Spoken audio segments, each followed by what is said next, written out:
Oi, gente! Hoje o nosso vídeo é para falar a respeito do diário de bordo, uma das documentações pedagógicas mais importantes da educação infantil. Então, eu vou pegar e vou começar com um trechinho do Currículo da Cidade, Educação Infantil 2019, página 148. A coordenação pedagógica exerce papel fundamental, pois por meio das devolutivas, escritas, qualificadas nos semanários ou diários de bordo, pode ajudar os professores a pensarem sobre as manifestações das crianças, garantindo escuta, protagonismo e intencionalidade no planejamento. Então, o termo diário de bordo pode remeter a muitas situações organizativas do dia a dia docente e dos bebês e das crianças, certo?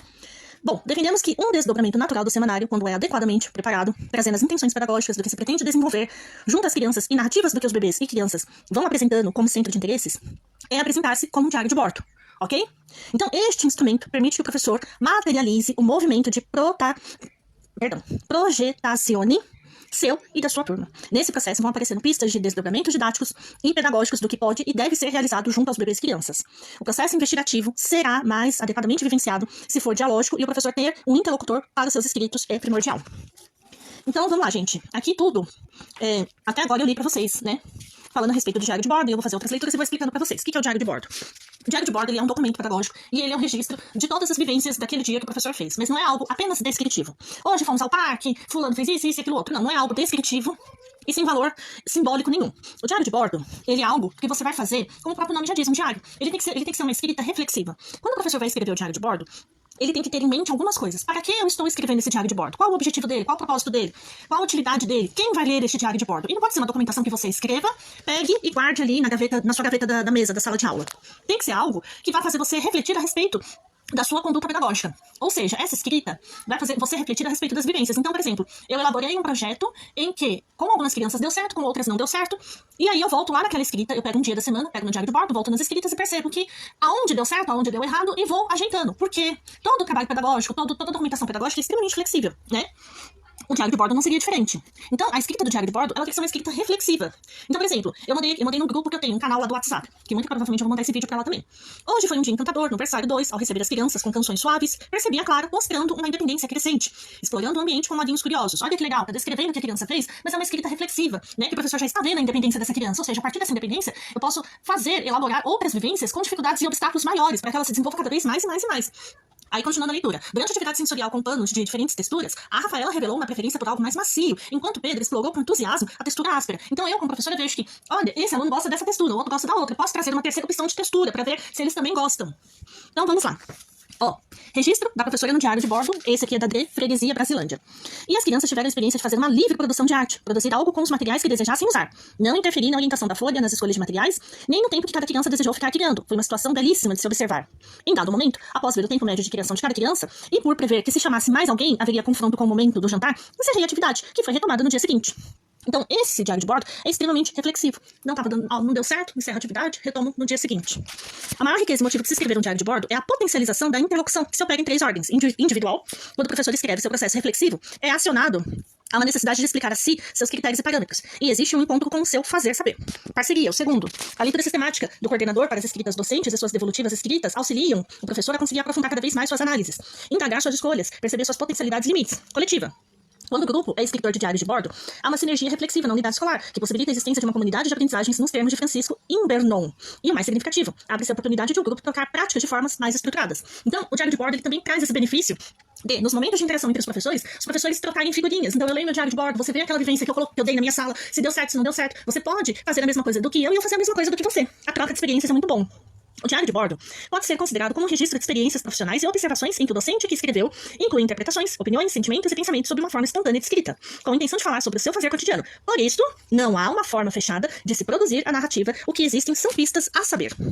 Indicativo da proposição do dia, com destaque às atividades permanentes, como leitura diária, momento de alimentação, uso do parque. Reconhecemos que muito se perde em observações por simplesmente banalizarmos as atividades permanentes, Interesse dos bebês e das crianças para as propostas, organização dos espaços, tempos e materiais para o dia. Falas ou observações específicas de alguns bebês ou crianças todos os dias. Assim, ao final do mês, garante-se no mínimo uma observação para cada bebê e criança. Você não precisa colocar na fala, por exemplo, você tem uma sala de B2, versário 2 com 9 bebês, a fala de 9 bebês. Você sempre coloca a fala daquele bebê que mais chamou a atenção. Se no caso isso não for algo recorrente, você pode fazer uma lista e falar, hoje eu quero falar do bebê Joãozinho. E aí você fala a respeito dele. Amanhã eu vou falar da bebê Maria. Depois de amanhã eu falo do bebê fulano e vai ticando. Desdobramento na condução das propostas didáticas originadas a partir das considerações infantis, possibilidades refletidas pelo professor de futuros encaminhamentos e indicativos da coordenação pedagógica. Compreendemos que registrar é uma ferramenta indispensável para a prática cotidiana pedagógica e que o diário de bordo dialoga com os principais delineados no documento Currículo Integrador da Infância Paulistana. O diário de bordo poderá desencadear um processo reflexivo docente. Para que ocorra tal processo, é condição existir principalmente no início a mediação da coordenadora pedagógica, reconhecendo-se que o aprimoramento do saber fazer docente se dá na interlocução com a coordenação e seus pares. Vocês entendem o que essa frase quer dizer? Ou seja, para que o professor aprimore a sua escrita no diário de bordo, tem que ter essa troca de experiências e conhecimentos entre o professor e o coordenador. Então, cabe ao coordenador orientar esse professor. Com o tempo, as narrativas vão assumir um viés mais reflexivo. É aquilo que eu sempre falo para vocês. Com o tempo, vocês vão adquirindo uma escrita mais reflexiva. Porém, é necessário que vocês escrevam para saberem escrever. É a prática. Não é a reflexão e só a teoria que leva à perfeição. É a prática que leva à perfeição. Contemplando o desenvolvimento de projetos, percursos, propostas e detalhes sobre fatos, processos, locais e datas das investigações, questionamentos, descobertas, indagações, dificuldades e facilidades, dúvidas, surpresas e conquistas de bebês, crianças e professores. Os diários de bordo vão se constituindo ao longo de um tempo. Sobre esse assunto, Alcântara aponta que as produções textuais docentes passam por diferentes etapas, que vamos conhecê-las agora. Então, vamos lá. Mundo comunicativo, predominância textual, objetivo, descrição de ambientes, as reações dos alunos frente às atividades planejadas e os procedimentos didáticos pedagógicos realizados em sala de aula. Social, ganha destaque a narrativa de passagem, que foi objeto de observação no comentário por parte da coordenação. Preocupação em narrar que os projetos comuns são realizados. E subjetivo, prioriza compartilhar dúvidas e acertos do seu fazer pedagógico. Visível diminuição da narração de que os projetos são realizados e prevalência de problematizar como eles são encaminhados. Então, a escrita do diário de bordo vai passar por 3 etapas. Primeiro é a objetiva, depois é a social, porque a objetiva é a descrição dos ambientes, como foi feito e tudo mais. A social, que ganha uma narração, uma observação maior, e a subjetiva, que é aquela em que o professor vai sim descrever o que foi feito, mas ele vai fazer indagações. Então, por exemplo, voltando aqui no modelo que eu passei para vocês, né? Tem essa pegada subjetiva. Ó, no tapete de atividades, testemunhamos o Miguel empenhado na tentativa de engatinhar, exibindo progressos notáveis em sua coordenação motora. E aí, no final desse relato, vocês veem que nesse modelo eu coloquei: para o próximo dia, planejamos introduzir atividades sensoriais mais desafiadoras e novos brinquedos, incentivando ainda mais a exploração e o desenvolvimento. Que dia maravilhoso aniversário. E aí tem o nome da educadora.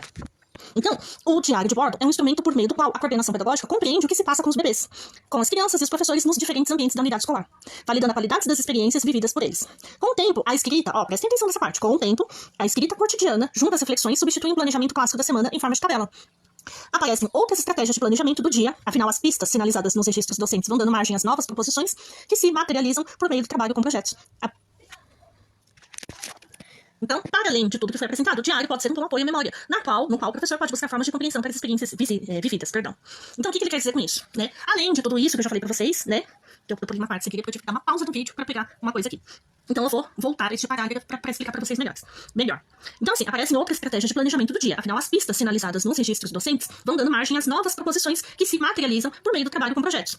Então, o que acontece? O diário de bordo ele vai te dando pistas do que fazer e você vai conseguindo elaborar projetos por meio disso, porque você vai vendo o que dá certo, o que não dá certo, por meio das suas reflexões. Né? Como o exemplo que eu dei pra vocês, ó. As sonecas, eu vou dar outro exemplo. As sonecas tranquilas e as tentativas de engatinhar do Miguel durante a estimulação motora são indicadores significativos do seu desenvolvimento físico e motor. Ou seja, isso aqui tá dando certo. Então vamos continuar? O que a gente pode acrescentar mais? Então, vamos lá. Com o tempo, a escrita cotidiana junto às reflexões substitui o planejamento clássico da semana, aquele em forma de tabela. O professor vai substituindo, porque a reflexão dele vai levando ele a entender, como no exemplo que eu dei pra vocês agora há pouco, que o que eu posso fazer para que se estimule mais essa coordenação motora dessa criança? Quais vivências que eu posso acrescentar? E aí eu vou montando os projetos. Então, para além de tudo que foi apresentado até agora, o diário pode ser um bom apoio à memória. Como assim? Eu escrevo lá no meu diário. Quer ver? Aqui. João, na busca pela independência, ao tentar segurar sua mamadeira, enquanto a Manuela experimentou novos sabores, indicando seu desenvolvimento no campo alimentar. Isso já é algo que eu vou ter anotado e eu não vou ter que contar somente com a minha lembrança, com a minha memória. Por que eu tô falando isso? Porque quando eu for fazer o meu relatório de desenvolvimento individual, eu venho aqui no meu diário de bordo e vejo, olha, o desenvolvimento alimentar da Manuela está satisfatório, ela está se desenvolvendo, está experimentando novas frutas, novos sabores, etc. Além de que o professor ele vai buscar novas formas de compreensão para as experiências vividas. Então, vamos lá para o texto. O processo de agir, refletir sobre a ação e replanejar novas estratégias pode ser facilitado à medida que se analisam os acontecimentos e esse conhecimento é utilizado em outras situações vivenciadas. Então, o principal objetivo do diário de bordo é a explicitação do saber fazer docente. Além disso, os registros contidos nele auxiliam a escrita dos relatórios individuais de bebês e crianças, uma vez que há a preocupação de trazer as falas e as observações infantis diariamente, fornecendo materiais contextualizados e significativos para o professor compor seu relatório de bebês e crianças. Então, imagine o quão rico vai ficar o seu relatório quando você introduzir falas das crianças nele. Imagina o quão rico esse relatório vai ficar, né? Você, além de descrever a vivência, você coloca lá a fala da criança. Então, vou dar um exemplo claro para vocês entenderem, né?